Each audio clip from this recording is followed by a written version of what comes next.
What's up, people? How are you? I'm doing well. Thank you for asking. Today is a huge day for me. I can't stop smiling and just really happy. Guess what? I got a new camera and lens kit. It's been something that I've been working towards for a while now, and can't believe I actually have it. If you were to tell me that I would have this last year, I would tell you that you are out of your mind. But I have it in real life, and I'm really excited. And before I show you, though, I do want to talk a little bit about what it took to get here and kind of the mentality that I have towards owning gear, and yeah, just my thoughts on this whole process before I actually show you the camera. So stick around. Ever since I dropped out of college, I knew that I wanted to pursue something of my own. I didn't know what that was. At the time, it wasn't film. It wasn't cinematography. I believe it was still music at the time. And I just knew that I wanted to create my own path. I wanted to do stuff on my own terms. And I knew that dropping out of college would eliminate any sort of safety net, backup plan, or regular type of life that, is fairly traditional. I didn't want any of that. So as I dropped out of college, I knew immediately that my plan A, whatever my plan A would be, would have to be my plan B through Z. And I say that all the time now as I'm pursuing a career in cinematography and film. I don't have another choice. I don't have another plan. I don't have a backup plan. I don't have a safety net. I don't have a degree. I have to make it. I have to succeed. And my plan A to be a cinematographer is my plan B through Z. And of course there are, tangents and different kind of roads that are off of that plan A, like this YouTube channel, my podcast, a couple other different things that I'm doing. But it is all geared towards the idea of being a cinematographer, and nothing will change that. No matter how fearful I am, scared I am of work, of making purchases like this camera, or whatever the case may be, there's nothing that is going to stop me from pursuing this, because I have no backup plan. I have to succeed, and I have the drive, I have the passion. This is what I want in my life. I realize that this is how I envision my life. This is what I see for my future. And I know that to be a good husband, father, brother, son, friend, you can't be those things when you are living a life that you don't enjoy. And I know that when I hold a camera and I'm surrounded by amazing, talented people on set, I am the most fulfilled. I don't even feel like I'm working. I feel like I'm at home. I feel loved. I feel like I can spread love and create amazing projects and work with so many just talented people. And as a cinematographer, I've realized that being an artist is only a small facet of what being a DP is really like. There are so many other roles that you have to play, and I've always been a very big business-minded person. My dad was an entrepreneur growing up, and he's taught me a lot of valuable lessons in my life, and I always knew that I wanted to create something for myself. And as a cinematographer, I knew that I needed to figure out ways to maximize my potential. And I'm not just talking about, me personally, but like financially, business-wise, like how can I maximize what I'm doing to create the life that I want to live and eventually have financial freedom from this passion and this thing that I'm doing. And, I realized that there are investments that you can make as a cinematographer that are wildly beneficial, but are scary and can be intimidating and can start to evoke fear and nervousness, anxiety. And like that's like anything when you invest in something or you spend money on something that you don't know the outcome. And my first big purchase was the Blackmagic Ursa Mini Pro G2.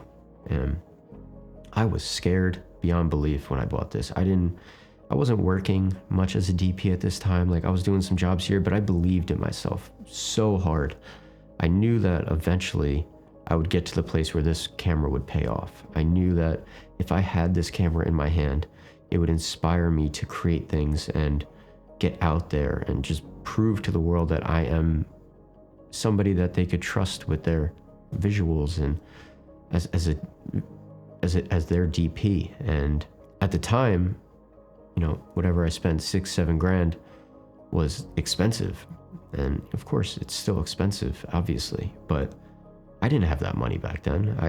I took a huge risk. I thought about it for so long and almost backed out because of fear.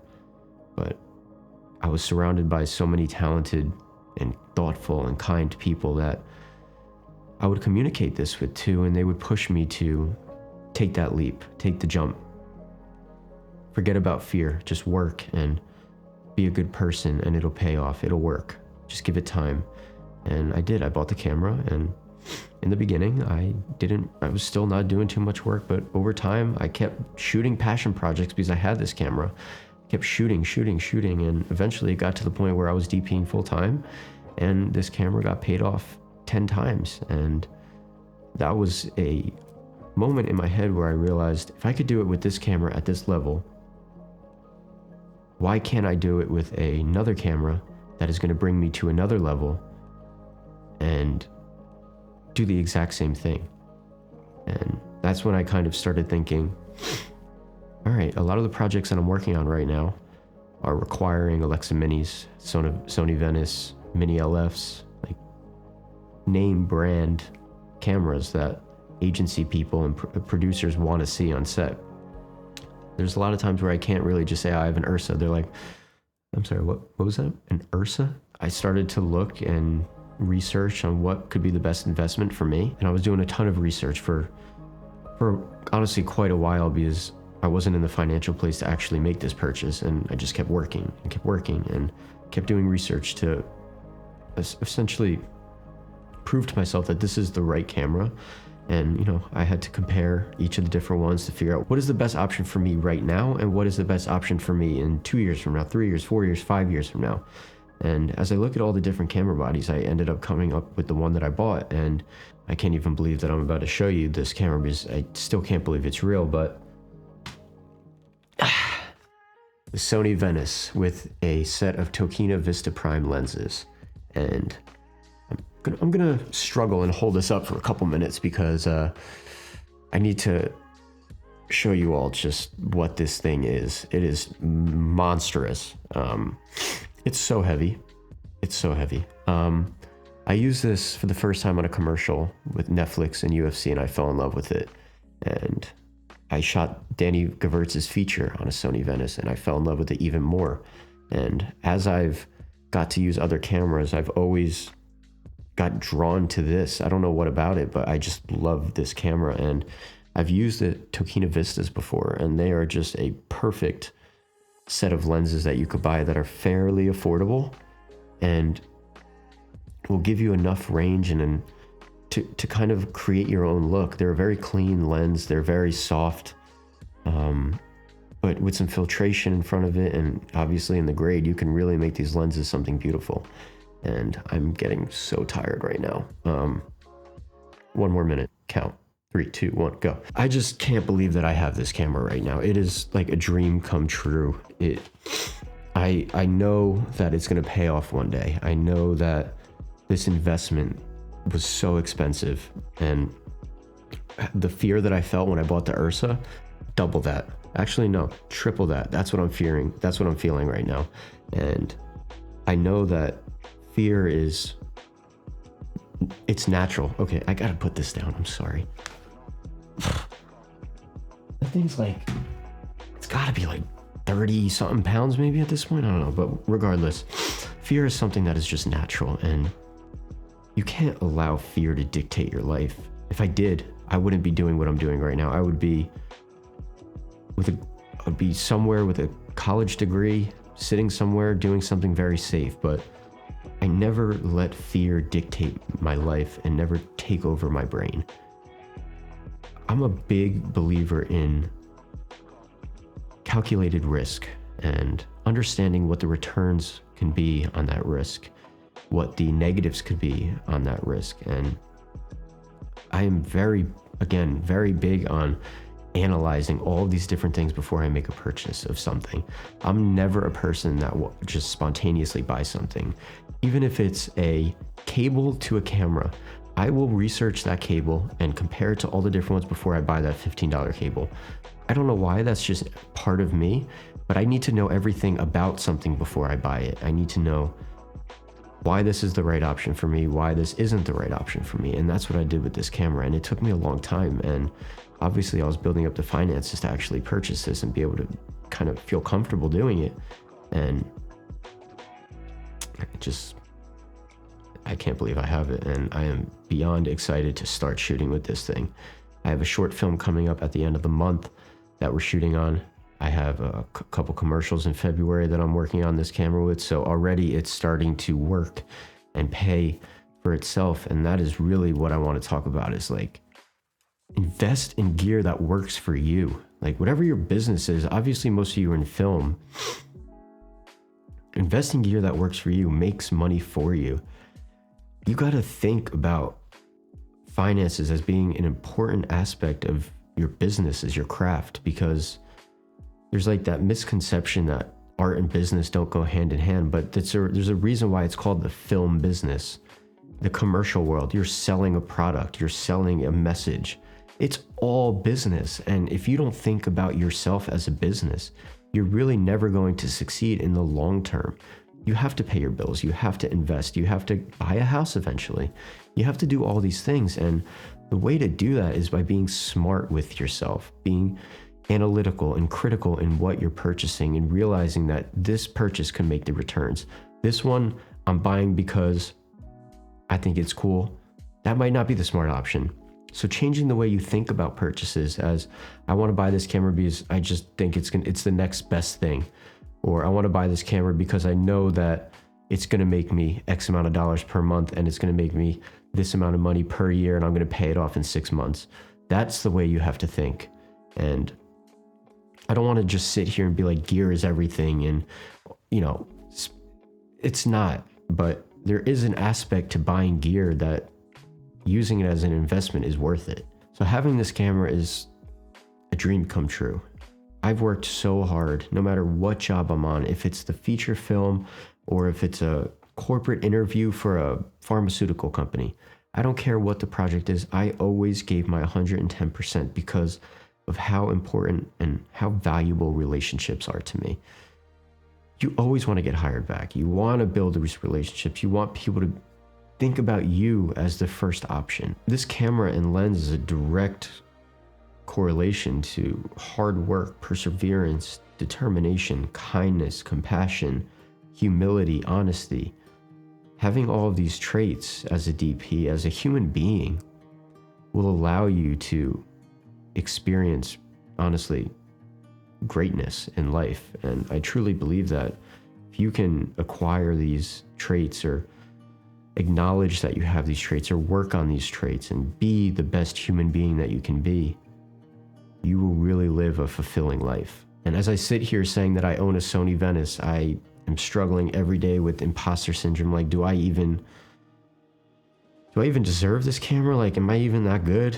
Like, who do I think I am, Mr. Big Shot over here with this camera? But once again, I believe in myself. I believe in what I'm capable of, and you should believe in yourself and believe in what you're capable of, and look at yourself in the mirror and be like, I can do this. I will do this. And I know deep down that I will succeed in this. No matter what success looks like to me now versus what success looks like to me in 10 years, I will succeed. And once again, going back to the thing I said about the Ursa with having friends by your side, it was the same thing, but 10 times, as I'm talking to all these different people that are mentors to me, that are friends of mine, and I'm talking about investing in this thing and spending that amount of money, and I'm sitting here like, I don't know if I could do this. Like, I don't know if I'm going to be able to pay the bills.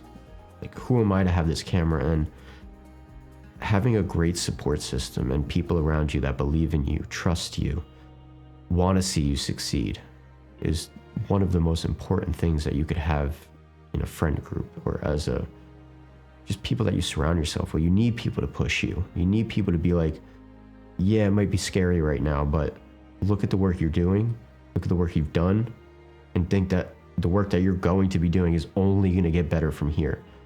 So this is the right move for you. Like, trust and work. And I don't know what message you're actually going to walk away with. Some people might walk away with one message and other people might walk away with a different message from this whole video. But I just want to say that fear cannot control your life. You cannot let fear control how you live day to day.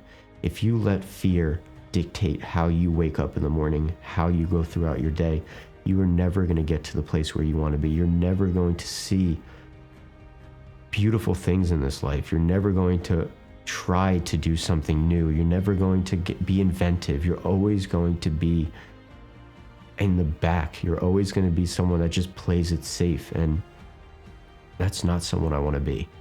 And there's a quote that I want to read by actress Lupita Nyong'o. It says, "It's only when you risk failure that you discover things. When you play it safe, you're not expressing the utmost of your human experience."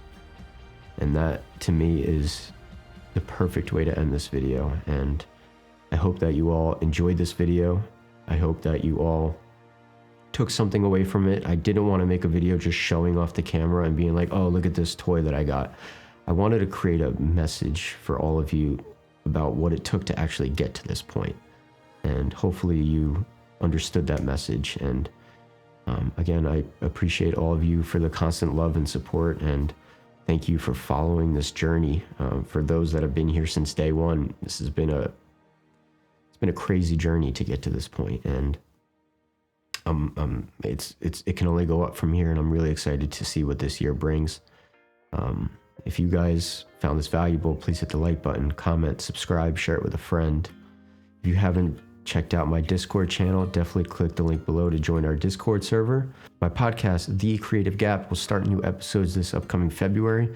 Already recorded a bunch of new episodes with some amazing, talented people, so definitely stay tuned to that. If you haven't checked out my podcast, definitely check it out on Spotify, Apple Podcasts at The Creative Gap. I have some amazing interviews up there already, but that's it for today. Hopefully you guys enjoyed this video. I'll see you next time. Peace out.